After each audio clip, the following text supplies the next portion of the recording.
Yes, please. Good morning, everyone. Welcome to SD Commerce Career, Sector 10, Panchkula. This is CA Dheeraj here, and hope so you're doing well. In the previous class, recently, आप लोगों ने basically Accounting Standard 5, that is all about, sir, net profit and loss for the period and change in accounting estimate prior period items को लेकर आप लोगों ने कुछ words proper way से डील करे, जिसमें कुछ क्वेश्चंस भी लास्ट क्लास के अंदर हम लोगों ने क्या करे थे, डिस्कस करे थे. क्लियर? होप सो 5 वर्ड्स को लेकर आपका कॉन्सेप्ट क्लियर होगा. क्लियर? बेसिकली सर आपने exceptional item, extra ordinary item, prior period item and change in accounting estimate and change in accounting policy के रिगार्डिंग आप लोगों ने क्या करी, discussion. Clear? But now next on अगला अकाउंटिंग स्टैंडर्ड जो आपके साथ डिस्कस करने वाला हूं, बिल्कुल इजी. मैं कोई अभी हार्ड लेवल के आपके साथ डिस्कस नहीं कर रहा, जस्ट छोटे छोटे अकाउंटिंग स्टैंडर्ड्स हैं जो मैं अपनी स्टार्टिंग क्लासेस की कवरेज में लेके चल रहा हूं. Clear? But day by day next on आपके अकाउंटिंग स्टैंडर्ड्स बीच में तीन चार अकाउंटिंग स्टैंडर्ड्स ऐसे हैं जो अपने आप में अच्छे लेवल के हैं. क्लियर? तो वो इन बिटवीन अपनी टाइम टू टाइम लेकर आते रहेंगे. बट आज जो अकाउंटिंग स्टैंडर्ड हम डिस्कस करने जा रहे हैं, that is AS 17 is all about segment reporting. पहले तो सर ये स्टार्ट करने से पहले आप लोग एक बार चीज समझें. हम लोग ये जो अकाउंटिंग स्टैंडर्ड डील करने वाले हैं, पहली बात ये प्योरली रिपोर्टिंग है, रिपोर्टिंग के अलावा कुछ नहीं. क्लियर? आप लोगों ने यहाँ पे सीखना क्या है इस AS 17 के अकॉर्डिंग टू कि सर समटाइम्स मोस्टली जो MNCs होती हैं, मल्टीनेशनल कंपनीज होती हैं, क्लियर, या जो बड़ी ऑर्गेनाइजेशंस हैं, एंड इवन चलो अपन कंपनी पॉइंट तो नहीं बोल सकते, मैं एंटिटीज वर्ड क्या करूंगा, यूज करूंगा, बिकॉज ये कॉमन सबके लिए. Clear? However applicable on companies mostly, but still मैं वर्ड यहाँ पे यूज क्या करूंगा, एंटिटीज जब डिफरेंट सेगमेंट्स में क्या कर रही होती हैं, वर्क कर रही होती हैं. जैसे सर मेरी ऑर्गेनाइजेशन 4 तरह का बिजनेस करती है, एंड वो 4 के 4 बिजनेस आपके सिमिलर नहीं, डिफरेंट काइंड ऑफ क्या है, बिजनेस. तो क्या मैं अपनी FS के अंदर जो रिपोर्टिंग प्रोवाइड करूंगा, क्या टोटलिटी बेसिस पर रिपोर्टिंग प्रोवाइड करूंगा? सर इंडिविजुअली करनी चाहिए ना, आपको सेगमेंट वाइज करनी चाहिए, बिकॉज आपका जो रेवेन्यू है, आपकी जो सेल है, आपने कितना लिख दिया, 100 करोड़ का रेवेन्यू हम लोगों को जनरेट होता है. But how could I identify कि 100 करोड़ में से तेरी कंपनी 4 तरह के बिजनेस करती है, चारों में से कितना रेवेन्यू आ रहा है? तुमने तो बाइफरकेट ही नहीं करा. पर सर आपने तो कहा था जी FS जो बनती है वो तो एक ही FS बनेंगी. सर एक नहीं, वो नॉर्मल केसेस में एक बनती है, बट जो एंटिटीज अलग अलग सेगमेंट्स में क्या करती हैं, वर्क. अच्छा, वो सेगमेंट जो है वो मे बी बिजनेस सेगमेंट हो सकती है. क्लियर? जैसे सर मैं होलसेल का काम भी करता हूं, रिटेल का काम भी करता हूं. क्लियर? मैं ऑनलाइन काम भी करता हूं, फिजिकल भी काम करता हूं. मे बी सर वो बिजनेस सेगमेंट हो. अच्छा, product wise, product A, product B, product C, तो मे बी वो तेरी सारी की सारी ये क्या हो सकती है, बिजनेस सेगमेंट्स भी हो सकती हैं. क्लियर? या फिर आपकी ज्योग्राफिकल सेगमेंट्स भी हो सकती हैं. आप नॉर्थ, साउथ, ईस्ट, वेस्ट चारों में काम करते हैं. तो आई थिंक सो आपको जो रिपोर्टिंग करनी चाहिए, आपको सेगमेंट वाइज रिपोर्टिंग करनी चाहिए. प्रॉपर अलग अलग रिजल्ट्स सबके क्या करने चाहिए, शो करने चाहिए, नॉट क्यूमुलेटिव बेसिस. क्योंकि फिर तो आपके जो यूजर्स हैं वो तो सर समझ ही नहीं पाएंगे हमारा पैसा कहां लगा हुआ बेनिफिशियल है, कहां बेकार. क्योंकि तुमने रिपोर्टिंग कौन सा सेम करी, तुमने तो रिपोर्टिंग क्या कर दी सर, कॉमन रिपोर्टिंग कर दी है, तो गलत हो गया सर. तो वहां पे इस अकाउंटिंग स्टैंडर्ड की वेटेज क्या हो जाती है, इंक्रीज हो जाती है कि बताइए क्या सेगमेंट रिपोर्टिंग आपके ऊपर एप्लीकेबल है या नहीं. And plus, if segment reporting is applicable on you, whether all the segments are reportable or some of segments are reportable. अब सर ऐसे तो एक चीज बताओ, मैं करता हूं 4 बिजनेस, बट 4 में से चलते तो मेरे 3 हैं. ये चलते तो मेरे मेन दो हैं, तो सर दो को अलग एंड बाकी दोनों को कंबाइन करके भी दिखा दो तो भी चलेगा। जरूरी नहीं होता अगर वो आपकी सेगमेंट है। चलो पहले तो आपने ये पहचान लिया कि this is my segment, this is my segment, ये मेरा एक डिफरेंट सेगमेंट है, मे बी बिजनेस बेसिस पे, मे बी ज्योग्राफिकल बेसिस पे। यस, मैंने आइडेंटिफाई कर लिया। Now the second question is that whether it is reportable, whether it is reportable as segment. क्या इसको अलग से रिपोर्ट करना चाहिए या टोटलिटी बेसिस पे करना चाहिए? तो यहां पे दो क्वेश्चंस आप लोगों के पास क्या है involve. First of all whether that is your segment, second weather it is a reportable segment, ये बाद में चेकआउट करें। तो वन बाय वन सबसे पहले साफ ही क्या गया सर, दिस एएस इज क्या लिखा हुआ है, फुली एग्जाम्ड फॉर, किसके लिए, किसके लिए सर, पढ़ो, SMC. SMC means small and medium entities and level 2 and level 3। बची ही कौन, लेवल 1। और लेवल 1 में मोस्टली क्या आती है तेरी कंपनीज। मैंने पहले ही वर्ड क्या कहा, AS17, बट वर्ड हमेशा यूज करूंगा एंटिटी, एंटिटी। क्लियर? नेक्स्ट आगे, this standard deals in, number 1 पहला आइडेंटिफिकेशन ऑफ सेगमेंट्स, अकेला सेगमेंट्स, क्या वेदर वो तुम्हारा सेगमेंट है या नहीं। दूसरा identification of, this is the main concern, not only the segment, not only the segment, or the segment which is reportable, हमने उनकी रिपोर्टिंग करनी है, उनकी रिपोर्टिंग करनी है जो आपके अकॉर्डिंग टू रिपोर्टेबल क्या हुए हैं, फाइंड आउट हुए। और वो क्राइटेरिया आएगा, कंडीशंस के अकॉर्डिंग क्राइटेरिया आएगा, whether this segment is, this segment is, पहले पहचान सेगमेंट है या नहीं, फिर देख क्या वो रिपोर्टेबल है या नहीं according to the conditions, and plus उनके रिगार्डिंग क्या क्या डिस्क्लोजर्स आपको देने होंगे। ये this is the main concept. जैसे मैं आपको प्रैक्टिकल एग्जांपल बता रहा हूं, ये A17 मैंने फर्स्ट टाइम कब अप्लाई करा, यहां मोहाली में हमारी कंपनी थी जो हमारे पास थी उस टाइम पे। उस कंपनी का, उस कंपनी के 3 बिजनेस थे। 3 बिजनेस में क्या क्या आया, एक तो उनका रेंटिंग बिजनेस, जिस बिल्डिंग में उनका ऑफिस था वो सारी बिल्डिंग ही उनकी थी, 7 फ्लोर्स वाली बिल्डिंग, सारे ऑफिसेस लेट आउट, मतलब रेंटिंग, मोस्ट ऑफ द, मतलब मेजर बिजनेस रेंटिंग अपने आप। दूसरा software development and consultancy, clear, ये उनका अपने आप में क्या था, एक बिजनेस, ये अलग था, क्लियर। एंड तीसरा online accounting services and all, ये एक अलग सर्विस प्रोवाइड करना। अब हमने जब रेवेन्यू चेकआउट करा कि टोटल रेवेन्यू इनका कितना आ रहा है, उसके अकॉर्डिंग टू जो फाइंड आउट करा कि सर ये अपने आप में, सर ये देखो, पहली बात तो सारे अलग अलग काइंड ऑफ बिजनेस, फिर अलग अलग काइंड ऑफ बिजनेस है, मैं उसको एक ही हेड के अंदर रिपोर्ट नहीं कर सकता, या बेशक एफएस टोटल बेसिस पे बना दो, ये बना दो, बट सेगमेंट रिपोर्टिंग अलग से दोबारा तैयार, जो AS17 के अकॉर्डिंग टू रेंटिंग बिजनेस अलग, आपका सॉफ्टवेयर वाला बिजनेस, ऑनलाइन बिजनेस अलग, मतलब हम लोगों ने बाइफरकेट किया, वाकई करा। क्यों करा? पहली बात वो मेरी सेगमेंट्स, कौन सी, business segments, business not geographical based, business segments है। दूसरा वो रिपोर्टेबल हुई, रिपोर्टेबल क्यों हुई, जो कंडीशंस यहाँ पे आप पढ़ेंगे वो क्राइटेरिया क्या कर रहा है, सक्सेस कर रहा है, फुलफिल कर रहा है।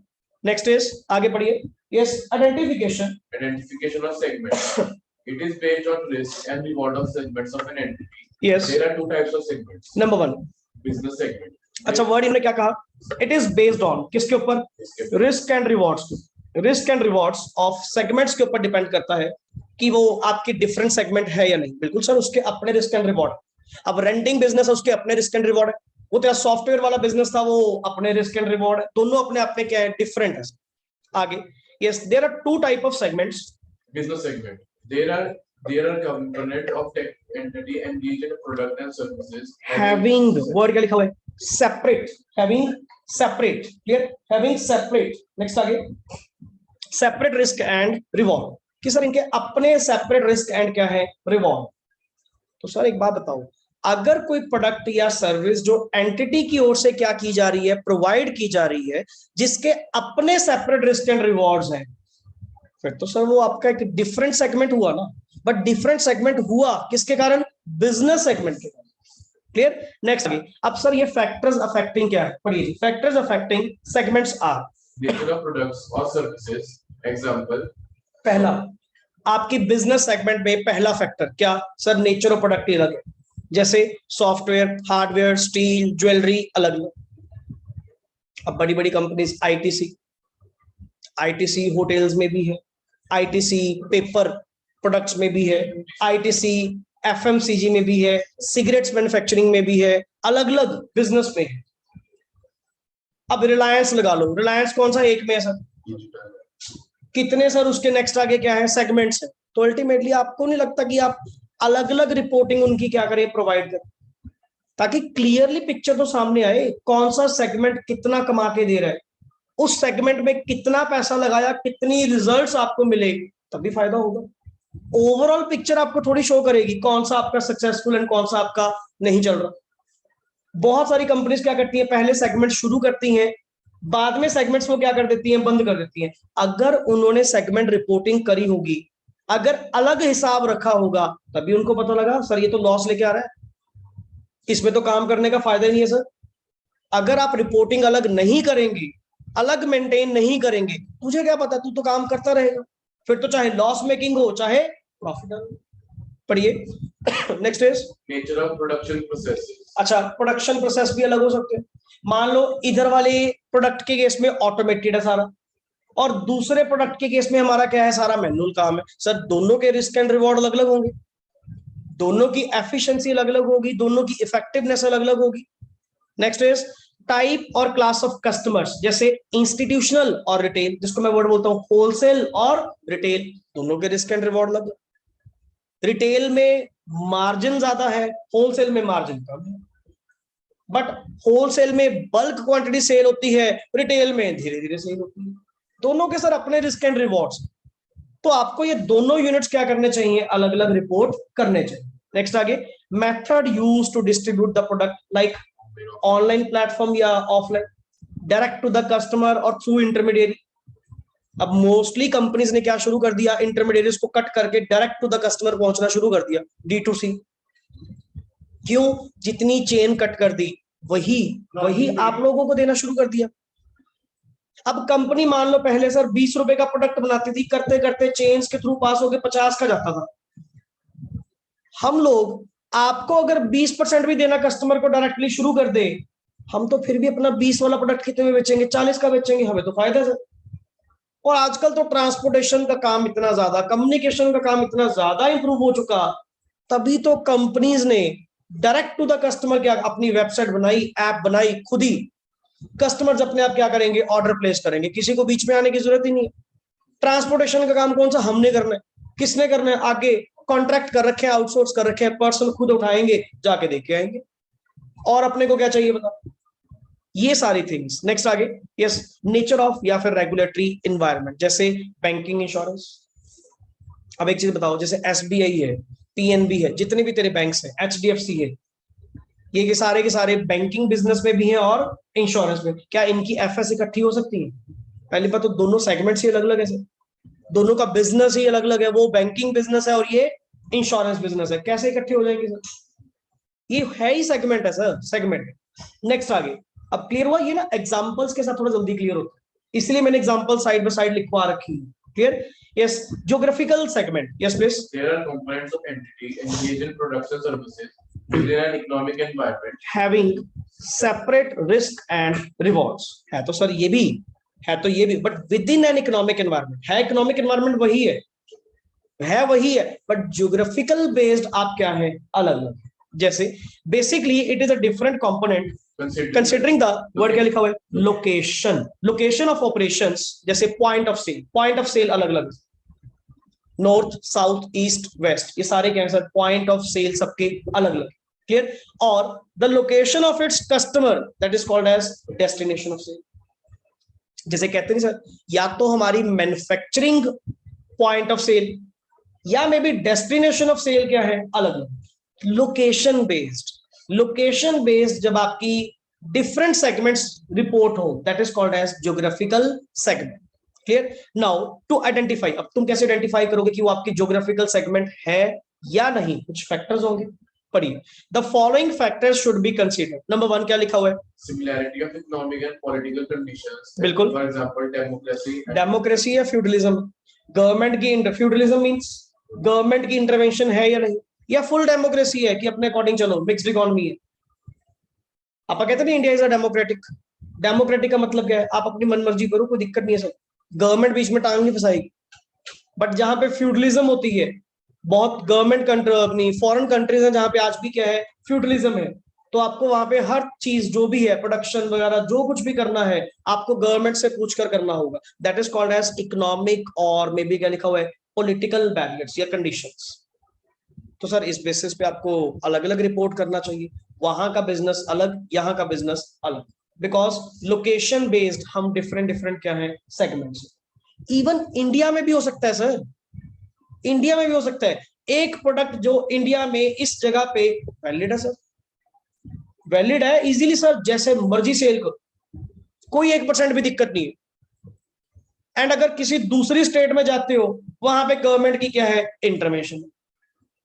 लिखकर Gujarat, Haridwar, Rishikesh, dry states, openly sale थोड़ी कर लोगे सर, कमाल करते, क्योंकि वहां पे क्या है, feudalism. Otherwise all over India normally क्या है,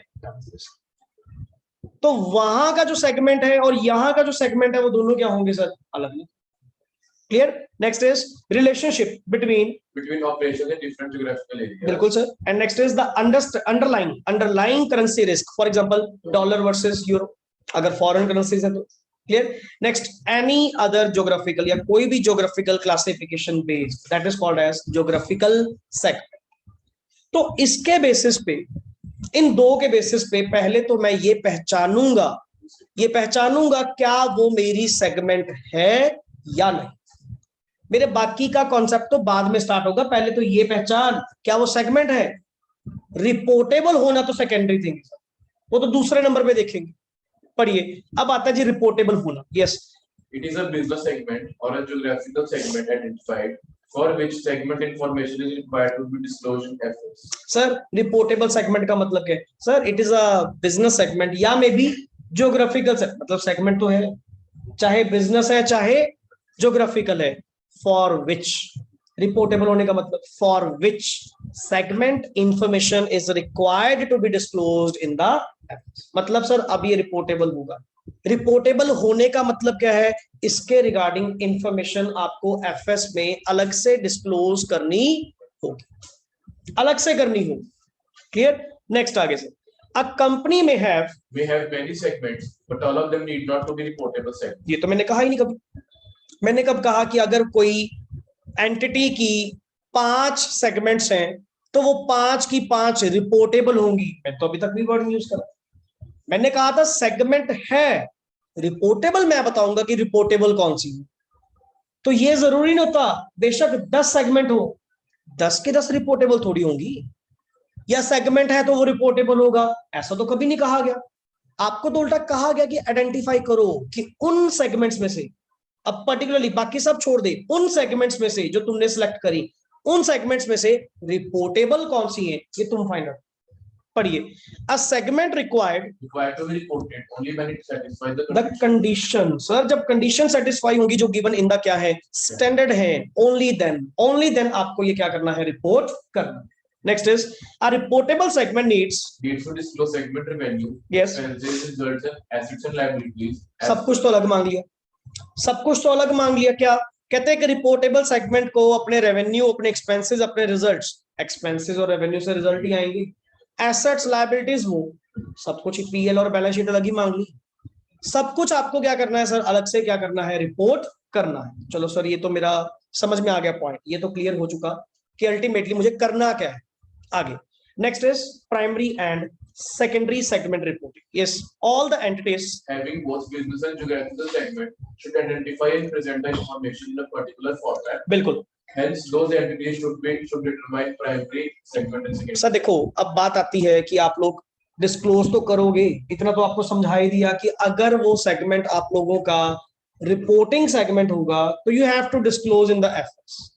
बट सारा सब कुछ करना पड़ेगा क्या? क्या everything you have to disclose? कहता नहीं सर, मैं थोड़ी सी एक फिल्टर और लगा रहा हूं। किस बात का फिल्टर?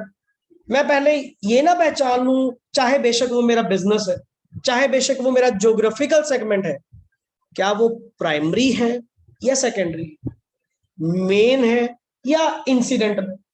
अगर तो है मेन प्राइमरी सेगमेंट, मीनिंग पढ़ेंगे। अगर वो मेरा प्राइमरी सेगमेंट है फिर तो सर ईच एंड एवरीथिंग आपको डिस्क्लोज करनी बनती। ऊपर तुमने सारे पॉइंट पढ़े, क्या? Revenue, expenses, results, assets, liabilities, depreciation, capex, सब कुछ डिस्क्लोजर में आएगा। डिस्क्लोजर में यही डिवाइडेशन करेंगे कि अगर प्राइमरी है या सेकेंडरी है तो क्या करना हो। सर अगर प्राइमरी सेगमेंट है फिर तो इतना कुछ करो, अगर सेकेंडरी है करो बट थोड़ा सा कम, थोड़ा सा मतलब रिलैक्सेशन आपको क्या कर दी जाएगी, प्रोवाइड कर दी जाएगी। यस, पढ़िए आगे। Determination of primary segment. Hence Those entities should determine primary segment and secondary segment. कैसे? Number 1, determination of primary segment based on, word क्या लिखा हुआ है, dominant source and nature of risk and returns of the entity.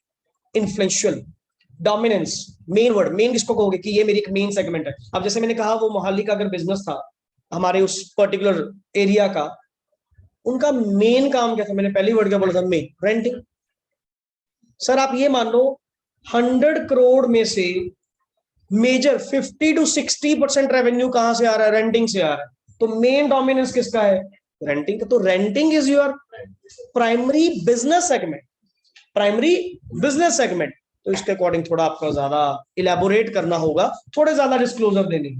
Clear? Next आगे, if the risk and reward of product services affect the entity predominantly. Yes. Business segments of primary and geographical segments will be क्या होंगे? सुन, अब इसमें business and geographical में बात चल क्या? अगर तो क्या वर्ड लिखा हुआ है? Risk and reward of product services affect the entity predominant. Risk and reward, उस प्रोडक्ट के रिस्क एंड रिवॉर्ड प्रीडोमिनेंटली क्या कर रहे हैं? इफेक्ट कर रहे हैं। Clear? Then business segments are reporting होंगी, ज्योग्राफिकल सेगमेंट्स आपके क्या होंगे? सेकेंडरी। क्लियर? दोबारा, अगर risk and reward of product and sir, एक चीज बता, बिजनेस और ज्योग्राफिकल में रिस्क एंड रिवॉर्ड्स को वेटेज कहां पे दी गई थी? ज्यादा बिजनेस में दी गई थी। अगर तो sir concerned business, concerned product या सर्विसेज के रिस्क एंड रिवॉर्ड अपने आप में प्रीडोमिनेंस नेचर के हैं, इन्फ्लुएंशियल नेचर के हैं, देन सर वो जो बिजनेस सेगमेंट्स जो भी होंगी ना, बिजनेस सेगमेंट्स वो प्राइमरी होंगी। मतलब आप ये मान लो तुम्हारे बिजनेस का, तुम्हारे टोटल एंटिटी की एफएस का मेन इन्फ्लुएंस किसका है? बिजनेस सेगमेंट्स का है। तो बिजनेस सेगमेंट्स प्राइमरी होंगी एंड ज्योग्राफिकल सेगमेंट्स आपकी क्या होंगी? सेकंड। उनको थोड़ा बहुत जो ज्योग्राफिकल वाइज है, जैसे मैं कंफ्यूज था कि मैं प्रोडक्ट वाइज बनाऊं या लोकेशन वाइज। मैं एक चीज बता, दोनों में से बिजनेस या ज्योग्राफिकल में से प्राइमरी कौन? कहता प्राइमरी तो risk and rewards predominance nature के हैं, risk and reward predominance nature के हैं कि ज्यादा कंसर्न रिस्क एंड रिवॉर्ड्स को लेकर है। फिर तो बिजनेस सेगमेंट को ज्यादा फोकस कर, लोकेशन वाले को इतना फोकस ना कर, वो सेकेंडरी में ले जा। बट दूसरा point, similarly if the risk and returns of different countries or other geographical areas affect the अब वर्ड क्या है? Different countries other geographical areas affect the. अब ज्योग्राफिकल सेगमेंट्स आपकी क्या होंगी? प्राइमरी। एंड दूसरा वर्ड, बिजनेस सेगमेंट्स आपकी क्या होंगी? कंसर्न। देखना, मेन इफेक्ट एंटिटी के ऊपर किसके कारण आ रहा है? प्रोडक्ट के कारण आ रहा है या लोकेशन के कारण आ रहा है? अगर तो लोकेशन के कारण आ रहा है तो ज्योग्राफिकल सेगमेंट्स आपकी क्या है? प्राइमरी। उनके वो तेरे पूरे डिटेल जाएंगे। अगर सिर्फ प्रोडक्ट के कारण इफेक्ट आ रहा है एंटिटी के ऊपर, उसके रिस्क एंड रिवॉर्ड्स के कारण, तो सर वो अपने अपने बिजनेस सेगमेंट्स क्या होंगी? एंड जो प्राइमरी होंगी, जो भी प्राइमरी होंगी, उनके जो प्रोसीजर्स हैं, उनके थोड़े डिस्क्लोजर जो है वो क्या होते हैं? एक्स्ट्रा होते हैं, और कुछ नहीं। क्लियर? पढ़िए, the entity predominantly geographical segments are क्या होंगी? प्राइमरी, एंड बिजनेस सेगमेंट्स क्या होंगी? Second. The word is risk and reward. Risk and reward entity के ऊपर जो इफेक्ट कर रहा है, क्या ज्योग्राफिकली कर रहा है या नॉर्मली कर रहा है? अगर ज्योग्राफिकली कर रहा है तो geographical segments are primary and business segments are secondary, otherwise vice versa. Clear? Next आगे, यस, सिलेक्शन ऑफ इंपॉर्टेंट, यहां से पढ़िए। Selection of reportable segment is made for primary segments. Yes, A segment is called reportable. अच्छा एक और अब word आया क्या sir, selection of reportable segment जो तुमने करनी होती है ना, वो किसमें से करनी होती है? अब मैं तेरे को आगे पूरा टॉपिक पढ़ा दूं, तेरे को पहले ये तो बताया नहीं कि प्राइमरी सेकेंडरी कौन सी होती है, तभी पहले नोटिंग के अंदर क्या पढ़ाया, प्राइमरी एंड सेकेंडरी। पहले ये जांच कि तेरी प्राइमरी सेगमेंट्स कौन सी, बिजनेस और ज्योग्राफिकल, वो तुमने पढ़ चुका। रिस्क एंड रिवॉर्ड बेस्ड, कि risk and reward of the product अगर प्रीडोमिनेंट नेचर के होंगे तो business segments are reporting, and अगर ज्योग्राफिकल बेस्ड होंगे तो जब ज्योग्राफिकल सेगमेंट्स आर प्राइमरी। तो जो प्राइमरी होंगी सर, मेन चीजेस प्राइमरी में से आपकी रिपोर्टेबल सेगमेंट्स छांटी जाती हैं, नॉट सेकेंडरी में से, प्राइमरी में से। Yes, a segment is reportable only if, पढ़िए जी, If threshold limit is satisfied. अगर तो थ्रेशोल्ड लिमिट आपने क्या कर दी, ये ना अच्छे से पढ़ देना एक पेज पूरा। अगर थ्रेशोल्ड लिमिट आपने क्या कर दी, सेटिस्फाइड, जो भी मैं लिमिट्स आपको बता के जाऊंगा, अगर वो क्रॉस कर गई, that segment out of primary segment, that segment is reported. अलग रिपोर्ट कर उसके रिजल्ट्स वगैरह जो भी कुछ शो करना है सब कुछ अलग कर। ओके, नेक्स्ट आगे, और वर्ड है या फिर क्या, Management makes a choice for reporting of segment. या मैनेजमेंट ने उसको खुद ही कहा। अगर मैनेजमेंट किसी चीज को खुद रिपोर्ट कर रही है, ये अच्छी बात है बुरी बात है? अच्छी बात है, हम रोकेंगे थोड़ी। आप कह रहे हो सर इसने तो लिमिट करी ही नहीं तो इसको रिपोर्ट क्यों? अरे रिपोर्टिंग करना ट्रांसपेरेंसी ही तो है, बढ़िया बात है। मैनेजमेंट अपना काम बढ़ा रही है, मैनेजमेंट अपने आप कुछ डिस्क्लोज कर रही है, हम क्यों रोकेंगे? एएस ने खुद ही कह दिया करो करो करो, बढ़िया बात है। कहा तुझे समझाना पड़ रहा था, देख कितना अच्छा बच्चा खुद ही कर रहा है, करने दे, हमारा क्या जा रहा है आगे। और द सेगमेंट हैड क्वालिफाइड, मतलब past, had qualified the threshold limit in the immediate previous. अगर वो सेगमेंट लास्ट ईयर में क्या रही थी, रिपोर्टेबल सेगमेंट, लास्ट ईयर में क्या रही थी, रिपोर्टेबल सेगमेंट, और वो भी क्यों रही थी? क्योंकि उसने, ये ना मीनिंग बहुत डीपली पूछूंगा तुमसे, अगर वो रिपोर्टेबल सेगमेंट जो सेगमेंट है, अगर वो सेगमेंट जो है लास्ट ईयर रिपोर्टेबल सेगमेंट रही थी, बट किस कारण रही थी? थ्रेशोल्ड लिमिट क्रॉस करने के कारण, तो इस बार भी वो क्या रहेगी? अगर मैनेजमेंट ने उसको चॉइस करी होगी रिपोर्ट करने की, तो अगली बार वो रिपोर्टेबल नहीं। समझ रहे हो? प्रोवाइडेड वर्ड क्या था?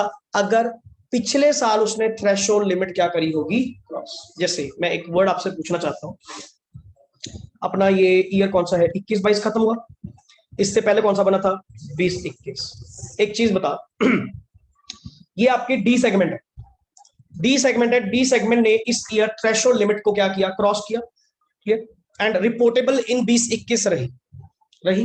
ओके, अब 21-22 में बताओ जी, क्या ये रिपोर्टेबल रहेगी? वाई?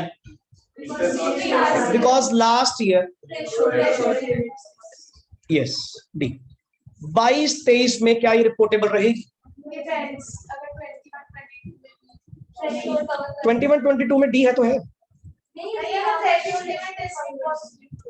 बताओ भी।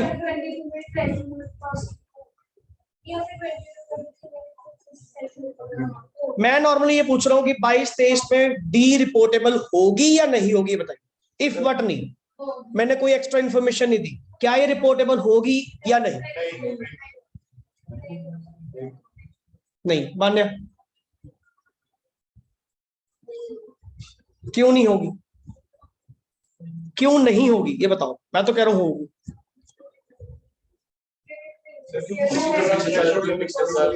अरे बट पिछले साल भी तो, एक मिनट, तुमने वर्ड क्या कहा, प्रीवियस ईयर में अगर वो रिपोर्टेबल रही है तो नेक्स्ट ईयर में भी क्या होगी? प्रीवियस ईयर में अगर वो रिपोर्ट हुई है तो थ्रेशोल्ड लिमिट के कारण होनी चाहिए थी। ये नहीं है कि प्रीवियस ईयर में, ऐसा तो हर साल होएगी, फिर ये ऐसा तो फिर हर साल होएगी। मैं आपसे ये पूछ रहा हूं, क्या डी जो पिछली बार रिपोर्ट हुई, क्या थ्रेशोल्ड लिमिट के कारण हुई? If yes, then current year में भी होगी। अगर करंट ईयर में वो पिछले के कारण रिपोर्ट हुई थी, वैसे रिपोर्ट नहीं बनती थी, तो नेक्स्ट ईयर में ये डिसकंटिन्यू होएगी, नेक्स्ट ईयर में कोई रिपोर्ट नहीं होगा यहाँ पे, because last year previous year जो रिपोर्ट किया गया था, किस कारण, क्योंकि 20-21 में इसने पहली कंडीशन क्या करी थी पूरी, दैट इज थ्रेशोल्ड लिमिट को क्या किया था, क्रॉस, इसीलिए ये डी 21-22 में भी क्या हुई थी, रिपोर्ट हुई थी। और इसका मतलब ये थोड़ी कि 22-23 में भी रिपोर्ट हुई, 21-22 में रिपोर्ट होने का, प्रीवियस ईयर में रिपोर्ट होने का कारण क्या था, क्योंकि वो 20-21 उससे पहले वाली में थ्रेशोल्ड, समझ गए ना। तो सर ऐसा नहीं है, ऐसा तो फिर कंटिन्यूटी में चलता रहेगा। हाँ सर पिछले में हुई है, इस बार भी पिछले में हुई है, इस बार भी, कारण क्या था पिछले में रिपोर्ट होने का, दैट मैटर्स। क्लियर, नेक्स्ट आगे आगे चलिए। Note, Management can add any segment as reportable, but cannot classify any segment as not. Management, नीचे वर्ड पढ़ो हिंदी में क्या लिखा हुआ है, एडिशन हो सकती है बट डिलीशन नहीं। मैनेजमेंट अपना काम बढ़ा तो सकती है बट कम नहीं कर सकती। एड ऑन जिस मर्जी को कर, हमें कोई दिक्कत नहीं है, क्योंकि बढ़िया ट्रांसपेरेंसी लेके आ रहा है, अच्छी बात है। कई बार तो एएस भी नहीं रोकेगा, कर कर कर, बढ़िया बात है, अच्छी चीज ही है, गलत चीज थोड़ी कर रहे हो, इसमें तो मैं भी साथ दूंगा, मैं भी कुछ नहीं कहूंगा। आगे, now the thresholds are, number 1 threshold limits are para 27, yes please, anyone, main word is anyone to be satisfied, इनमें से कोई एक पढ़िए, 3 होती है सर। पहला Segment revenue, I plus E, internal plus external, internal plus external सबको मिलाकर क्या इज, अच्छा किसका रेवेन्यू, सेगमेंट का मतलब कलीडी का, ऐसे तो A B C D E F है, सबके लिए चेक कर, सबके लिए एक एक करके चेक कर, एक एक करके, टोटल रेवेन्यू का, टोटल रेवेन्यू मींस सबका, टोटल रेवेन्यूज का वो पर्टिकुलर सेगमेंट जिसको तुम जांच रहे हो, वो पर्टिकुलर सेगमेंट अगर क्या लिखा हुआ है 10% और मोर है, that is reportable, that is reportable. चुपचाप उसको क्या करो, रिपोर्ट करो, डन पहला। अच्छा, रेवेन्यू मतलब इंटरनल प्लस एक्सटर्नल दोनों सब मिलाकर, क्लियर। आगे नेक्स्ट इज सेगमेंट के रिजल्ट, ये अच्छा पॉइंट, रिजल्ट मतलब कल्ला प्रॉफिट मत बोलना, प्रॉफिट या लॉस दोनों, रिजल्ट्स वर्ड बोला मैंने, प्रॉफिट या लॉस, क्लियर। इज 10% और मोर ऑफ, अब सर किसी ईयर प्रॉफिट होगा किसी ईयर लॉस होगा, एंड जर्नली प्लस करते हैं तो प्रॉफिट माइनस लॉसेस करके नेट अमाउंट आती है, नहीं ऐसा नहीं करना, प्रॉफिट्स एक तरफ लॉसेस एक तरफ, जो दोनों में से क्या होगा उसका 10% आपने क्या करना है, चेक। तेरे पास सेगमेंट्स कितनी थी, मान ले A B C D E F, 6 segment है, 6 में से 4 का प्रॉफिट है, 2 का लॉस है, 4 का प्रॉफिट है 2 का लॉस है, 4 के प्रॉफिट अलग कर ले, 2 का लॉस अलग कर ले, प्लस कर, 4 को प्लस कर 2 को प्लस कर, विच एवर इज उसका 10% इंडिविजुअली एक एक का क्या कर, चेक कर। अरे इग्नोरिंग प्लस माइनस साइन, कहोगे डिवाइड कैसे, -20 को 100 से वो चीज नहीं है सर, वो तो नॉर्मल है, 20 डिवाइड बाय 100 मतलब कितना हुआ 20। अब वो 100 किसने बताया, 100 कहां से आया, whichever is higher of किसका, total aggregate profits, total aggregate. नहीं तो सर आप क्या करते हो, अगर 6 के प्रॉफिट लॉस को लेते हो तो प्रॉफिट माइनस क्या करते हो, ना प्रॉफिट्स अलग लॉसेस अलग, विच एवर इज हायर उसकी परसेंटेज निकाल, उसकी परसेंटेज निकाल। अगर 10% से ऊपर हुआ, 10 या 10 से ऊपर हुआ, that item that segment is basically reportable segment. Next आगे चलिए, थर्ड केस, सेगमेंट की एसेट्स आर, क्या लिखा हुआ है, 10% और more of the total assets of all segments, all मतलब टोटल सेगमेंट्स, क्लियर। 3 कंडीशन, दोबारा बोलो जी, 3 की 3 क्या थी, दोबारा बोलो। पहली बात, सेगमेंट का रेवेन्यू कौन सा, इंटरनल प्लस एक्सटर्नल इज 10% और more of total segment revenue. Number 2, segment के रिजल्ट्स, रिजल्ट्स मतलब प्रॉफिट और लॉस इज 10% और more of aggregate of profits, aggregate of losses, whichever is higher. Third, segment का assets is 10% or more of total segment assets. पता लग गया, इन 3 में से कोई कंडीशन वो सेगमेंट ने अगर कोई, और ये कोई वर्ड कहना इन्होंने बड़ा खतरनाक कर दिया, किसी ना किसी में तो फंसेगा, और वो क्या होएगा, रिपोर्टिंग।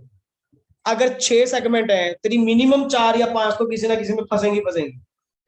हम तो खुद चाहते हैं कि ट्रांसपेरेंसी लाई जाए, रिपोर्टेबल होने चाहिए। हमने कंडीशन ही ऐसी सेट करी है, तू उधर नहीं तो इधर जाएगा, एसेट में नहीं तो लॉस में आएगा, कहीं तो फंसेगा, कहीं तो फंसेगा ना। और जहां तू फंसा वो रिपोर्टेबल। अगला वर्ड इंपॉर्टेंट, पढ़ो जी। If yes please. external revenue of segments external revenue of segments. कई बार ना ये सेगमेंट्स में इंटरनल ट्रांसफर्स भी होते रहते हैं, तभी कह रहा है इंटरनल छोड़ो, सिर्फ एक्सटर्नल। एक्सटर्नल जो आउटसाइड जा रहे हैं, यस पढ़ो। if external revenue of segments selected as reportable don't reflect at least 75% of external revenue of entity, yes, of किसका? एंटिटी मतलब सारे सारे सेगमेंट्स।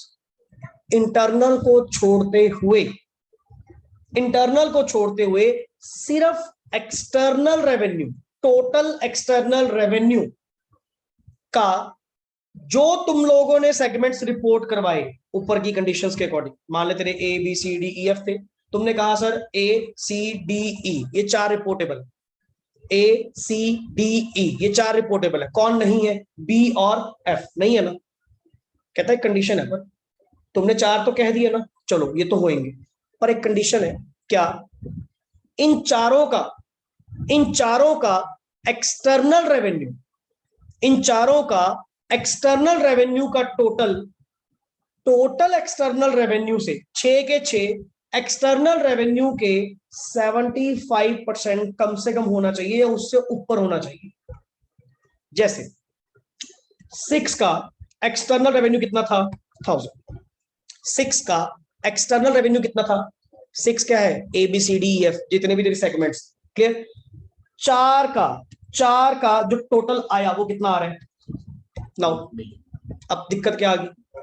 दिक्कत क्या आ गई सर? जो तुमने रिपोर्टेबल करे हैं ना वो कंडीशन सेटिस्फाई नहीं करते। कंडीशन क्या थी सर? हमें नहीं पता 1 हो 2 हो 4 हो 6 के 6 हो, हमने कंडीशन एक रखी थी टोटल एक्सटर्नल रेवेन्यू का रिपोर्टेबल वाले जो होंगे वो 75% जरूर होने चाहिए। मैं कह सर अगर 75% ना हुए तो, अगर मेरे पास तो ये 4 है और इन 4 का एक्सटर्नल रेवेन्यू कितना आ रहा है? 60% ऑफ टोटल आ रहा है। टोटल एक्सटर्नल, वर्ड एक्सटर्नल चल रहा है सिर्फ अकेला, एक्सटर्नल का 60% है, मैं क्या करूंगा? सिलेक्शन करो, मैनेजमेंट को कहो अपने आप एक आधी और चूज करे अपने आप। अब कंडीशन तो है नहीं, थ्रेशोल्ड वाली जो पीछे वाली थी, बचे कौन थे? बी और, अगर दोनों आते हैं ये पूरा करने के लिए कंडीशन, दोनों को लेके आ, किसी एक से काम चलता है किसी एक से चला, हमें नहीं पता, बट ये सारे के सारे रिपोर्टेबल होने चाहिए जब तक ये 75% वाली कंडीशन आप लोगों की पूरी नहीं होती। जैसे आगे पढ़िए, then management should further make selections till the limit further make selection करता जा till the limit of 75% is attained. अब चेक करियो, ये वर्ड के कारण तेरा पीछे वो दूसरा पॉइंट नहीं था, management can make choice. Logic है सर, ऐसे नहीं पढ़ाया जाता, हर चीज का लॉजिक है, सिस्टम है, ऐसे नहीं कि वहां पे कह गया चलो मैनेजमेंट की मर्जी है, वो मर्जी ये रही, वो भी कंडीशन बेस्ड है, समझ रहे हो ना? अगर डीप रूट जाया जाए तो हर चीज का तुझे क्या मिलेगा? लॉजिक मिलेगा। व्हाई? और सीए में तो सर इंपॉर्टेंट ही चीज क्या है? क्वेश्चन मार्क फाइंड आउट करना, व्हाई, कॉन्सेप्ट क्या है इसके पीछे।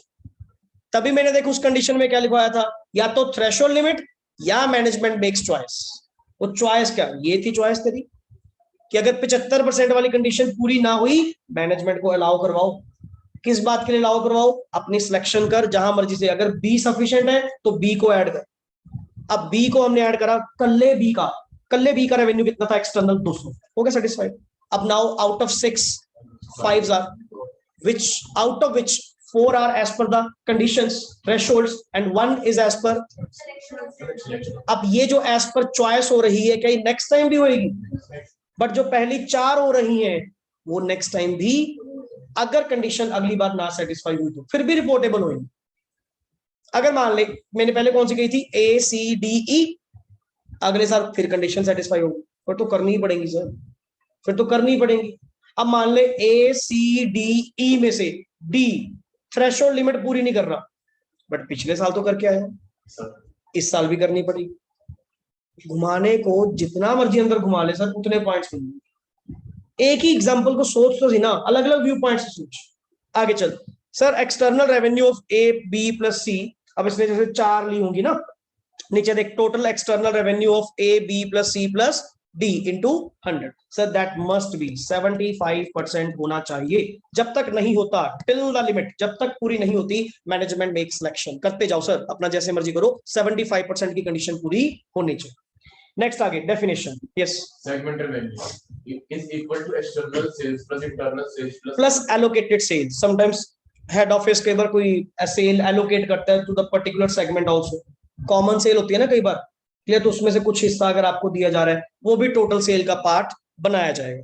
Segment result, it means operating EBIT. EBIT means Earning before interest. शुक्र है, earning before interest and tax, without considering क्या, extraordinary items, interest and dividend, administration and head office expenses, income tax expenses, अरे तेरे सारे non operating बाहर, सारे non operating, extraordinary सब कुछ बाहर, मैंने वर्ड क्या बोला था, सिर्फ मेन ऑपरेशंस, क्लियर। नेक्स्ट आगे, सेगमेंट की assets, fix assets plus current assets without considering investment and tax assets. Tax assets मतलब एडवांस टैक्स, डेफर टैक्स, ये आपकी एसेट्स का पार्ट नहीं बनेगा। इन्वेस्टमेंट क्यों नहीं लेके चल रहे,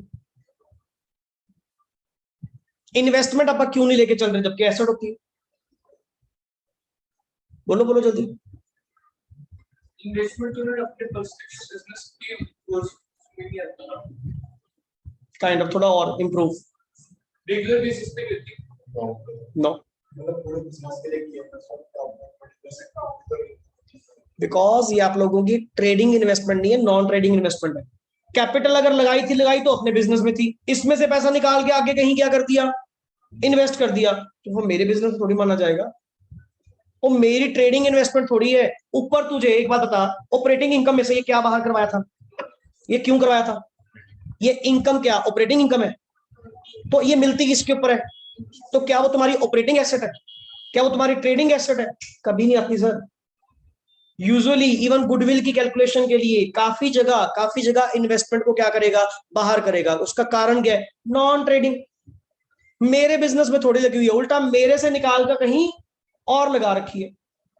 अब मैंने फिक्स एसेट बाहर क्यों नहीं करी, वो तो ऑपरेटिंग है ना सर, अब भी तो दिमाग चल रहा है, वो ऑपरेटिंग है क्योंकि अपने बिजनेस में है, और इन्वेस्टमेंट होना वो तो किसी बिजनेस में, सर मैं थोड़ी इंक्लूड करूंगा, यहां से बाहर करो सर, ये नहीं आएंगे।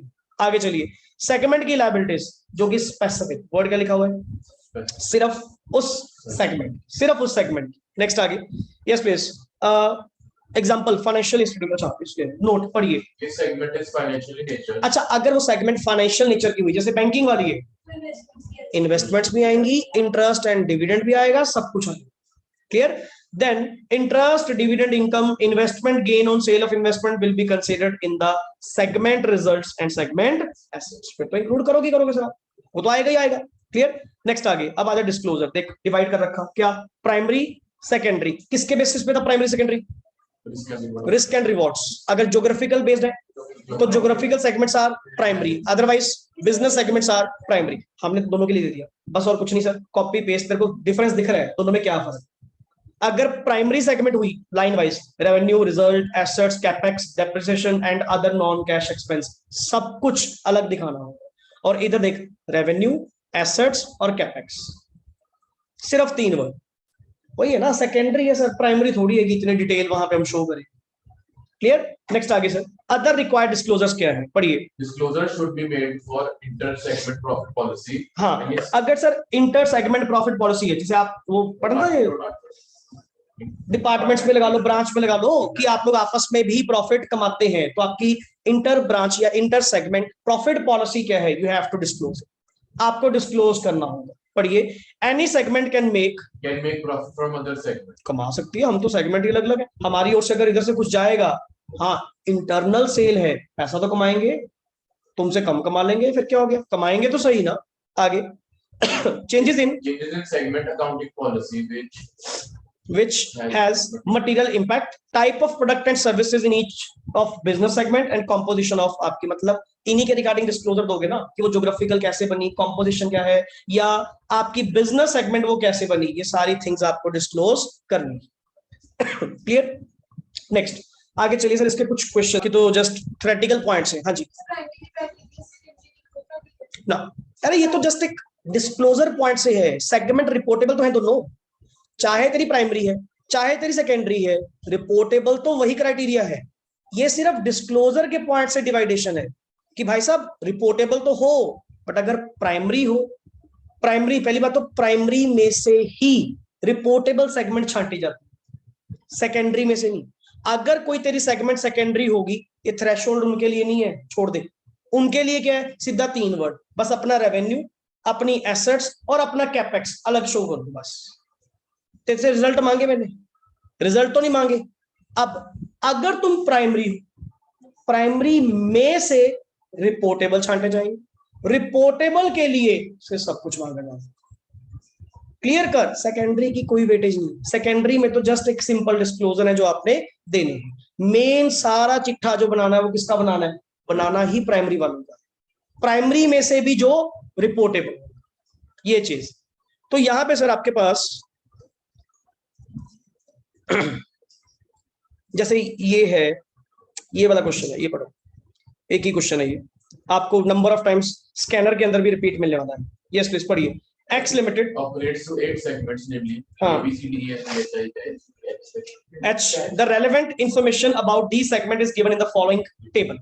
Segment wise given है, total given है और total entity का given है, whatever जो भी है। Yes, next is segment का सबसे पहले क्या है, revenue। पहली बात तो 3 कंडीशन, 3 कंडीशन में कौन कौन था, 3 कंडीशन में कौन कौन था, रेवेन्यू, एसेट्स और results. Clear, revenue external internal, clear, inter segment भी तो गिवन है ना।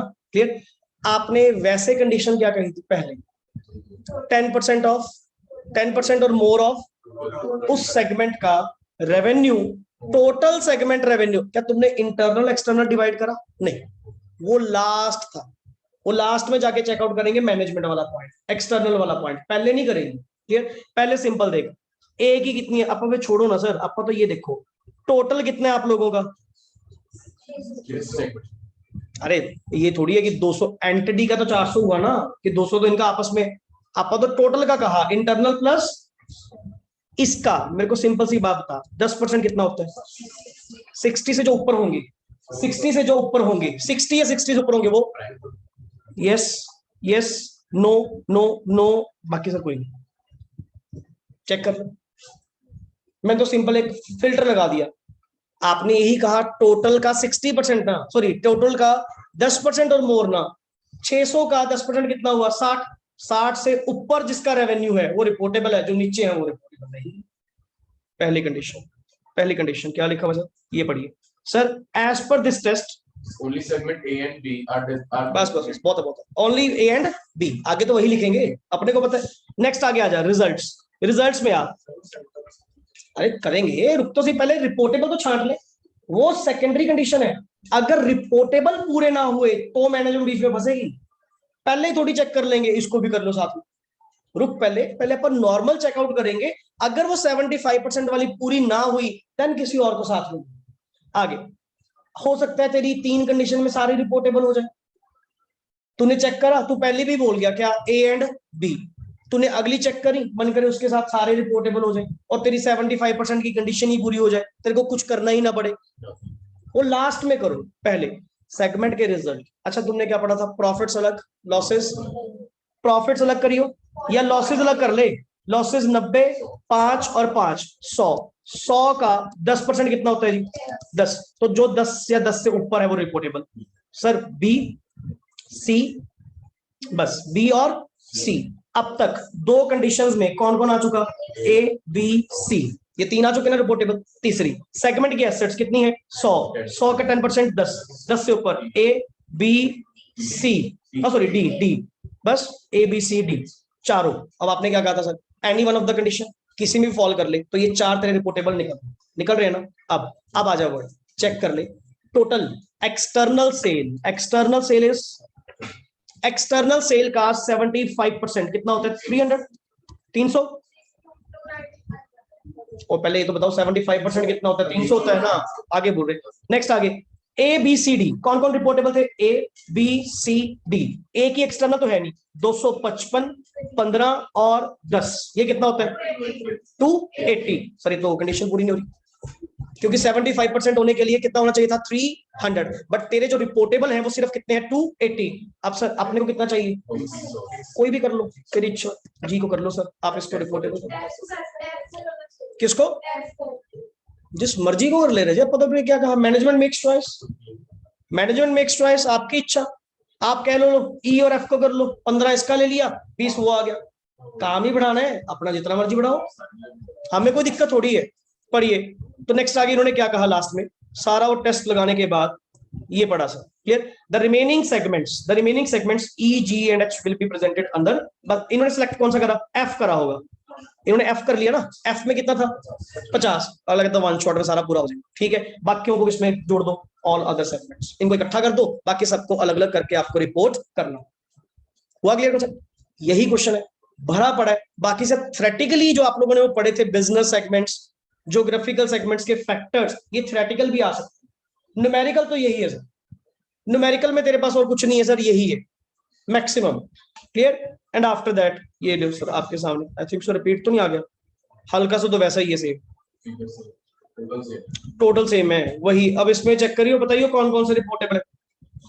अब इसमें देख सेगमेंट रेवेन्यू डिफाइंड नहीं है, अलग अलग, पहली बात तो ए और बी 60 से ऊपर है, नेक्स्ट वाले में 95, 5, 100, 10 ए बी और एफ, और लास्ट वाला 10 ए बी सी डी ई, सारी हो गई, किसी ना किसी में तो फॉल करोगी। अब तो छोड़ो, सारे तो रिपोर्टेबल, अगर पूरी ना भी हुई तो कहां से लेके आओगे, सेगमेंट है ही सेगमेंट आपके पास, ये 6 है, और 6 की 6 आपकी क्या है, रिपोर्टेबल है, प्लस इंटरनल एक्सटर्नल का कुछ गिवन ही नहीं है, एंड अगर ना गिवन हो डीम्ड एक्सटर्नल सेल मान लिया करो, जब डिवाइडेशन गिवन नहीं, मैं तो एक्सटर्नल मान के चलूंगा ना, क्योंकि अगर इंटरनल होती तो तुम बता के जाते कि ये तुम्हारी इंटरनल सेल है, क्लियर। नेक्स्ट आगे सर, ये पढ़ियो क्या लिखा हुआ है, methods XYZ limited has 3 segments namely XYZ. The total assets of company are 10 CR. हाँ, Segment X is 2 CR, segment Y 3 CR, segment Z 5 CR. deferred tax asset included in asset of each segment are 0.5, 0.4, 0.3. The accountant contends that all the 3 segments are reportable segments. Whether it is so, क्या accountant का point सही है, बताइए पहले। Company की पहले तो total assets कितनी है, क्राइटेरिया क्या था 10% होना, मतलब अब 1 करोड़ होना, 1 करोड़ होना, अब इस केस में वैसे तो, बट सर होंगे तो सही, बट सर सेगमेंट एसेट्स के अंदर आपके डेफर्ड टैक्स इंक्लूड नहीं होते, क्योंकि आपने पढ़ा था टैक्स अपना एडवांस टैक्स और डेफर्ड टैक्स कभी भी सेगमेंट एसेट्स के अंदर इंक्लूड नहीं होते, तो इनका पढ़ना क्या है, पढ़िए। Yes, please. As per definition of segment assets, income tax are excluded. बस वही रिवाइज्ड टोटल एसेट्स भी आपने जब निकालनी है, पहली बात तो रिवाइज्ड टोटल एसेट्स, अरे टोटल एसेट्स में भी तो वही कंडीशन लगेगी। अच्छा, सेगमेंट एसेट में माइनस कर रहे हो, टोटल एसेट में माइनस नहीं करोगे, टोटल एसेट में भी तो माइनस करोगे। अब 8.8 का 10% कितना हुआ, 0.8, उससे तो फिर भी ऊपर ही है सारे, बट आपने वही बात है ना, सेगमेंट एसेट में से माइनस करा, टोटल में से तो माइनस करो, बेस भी तो सेम होना चाहिए, बेस में डेफर्ड टैक्स है, ऊपर वाले में है, therefore the revised total asset is this, and सारे के सारे ऊपर ऑलरेडी हैं, so all the 3 segments are reportable, clear। Next आगे सर, ये मैंने एक्सरसाइज में फिर भी ना कुछ क्वेश्चन प्लस उसमें स्कैनर में क्या होंगे, रिपीट होंगे, क्लियर। तो एक बार इसको, ये वाला भी अपना काइंड ऑफ हो ही गया। ये पढ़ो जी, Harsha Limited has 2 segments, namely cement production and construction. The company has few lorries which are used to carry the cement as well as construction, which will be in the ratio 60-40 respectively. The management of the company wants to present lorries under cement segment as it is used majorly in कि majorly तो वो cement के case में use होती है ना, तो ये कहते हैं जी, बट यूज तो दोनों में हो रही है, सीमेंट में भी और कंस्ट्रक्शन बिजनेस में भी, तो आपका क्या कहना है, पढ़िए जी। As per the definition, segments assets are operating assets which are directly attributed to the segment or which can be allocated to the segment on reasonable। जब ये लाइन लिख दी गई फिर तो साफ ही पता लग गया कि आपको वो जो लॉरीज हैं वो 60-40 की रेशियो में ही क्या करनी चाहिए, एलोकेट करनी चाहिए। कंप्लीट सीमेंट में थोड़ी यूज हो रही है, दोनों में यूज हो रही है, तो एसेट तो दोनों तरफ शो करो ना। Yes, in the given case lorries are used for operating purposes, hence they are segment assets, as they are not specifically used for one segment. अगर एक सेगमेंट होती मैं एक तरफ कर देता, बट यूज दोनों सेगमेंट्स में हो रही है, तो 60-40 के सेम प्रोपोर्शन के अंदर आप क्या करेंगे इसको व्हाटएवर। अगर सेगमेंट में अलग यूज हो रही है तो आप उसको करेंगे। क्लियर, ये सारे पॉइंट्स एंड थ्योरेटिकली है, शायद एक दो क्वेश्चन और भी होंगे, जैसे ये रहा X limited is into two segments namely banking and health, the entity wants to present the interest income and expense under the किसमें फाइनेंस सेगमेंट में। Comment yes please. As per A17, segment revenue and expense should include interest income expense only when the segment is primarily. Segment is primarily of revenue की definition आपने पढ़ी है, interest वगैरह आप कब include करेंगे, जब फाइनेंशियल नेचर की हो। In the given case, the banking segment is of क्या है, financial nature. Yes, interest, income and expense should part of segment income and expenses. तो जो आप लोगों ने नोटिंग में आपको पहले बता रहा हूँ, ये बहुत रिफाइंड आप लोगों को नोट्स प्रोवाइड किए जा रहे हैं। क्लियर, दैट मीन्स क्रक्स है अपने आप में, इनमें से कोई सिंगल वर्ड मत छोड़ देना। एंड इवन आप लोग इससे मेरे ज्यादा मेहनत करेंगे जब आप क्वेश्चन सॉल्व करेंगे।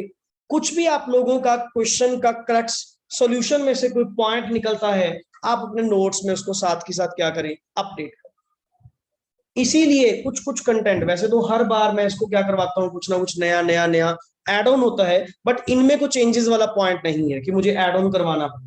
ये लास्ट नोट्स जो मैंने बैच में बनवाए थे वो पहले ही बहुत रिफाइंड बनाए थे, जो पहले पॉइंट्स कवर्ड भी नहीं थे वो पॉइंट्स भी बीच में कवर करवा दिए थे, keeping in mind the questions जो डे बाय डे आ रहे हैं।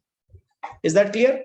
सो AS17 आप लोगों का कंप्लीट है सर। क्लियर, इसको प्रॉपरली नोट करें, कॉपी पे अपने अच्छे से बनाएं, ठीक है ना, जो रिक्वायर्ड होंगे जितना हो पाए। क्लियर, जरूर लिखिएगा। राइटिंग प्रैक्टिस करना अपने आप में बहुत इंपॉर्टेंट है, प्लस वोकैबुलरी आप लोगों को तब contain. Is that clear? So next AS में भी 9 या मे बी 7 सिंपल से है, इनमें से कोई AS हम नेक्स्ट क्लास में क्या करेंगे, स्टार्ट करेंगे। क्लियर? ओके जी, थैंक्स लॉट।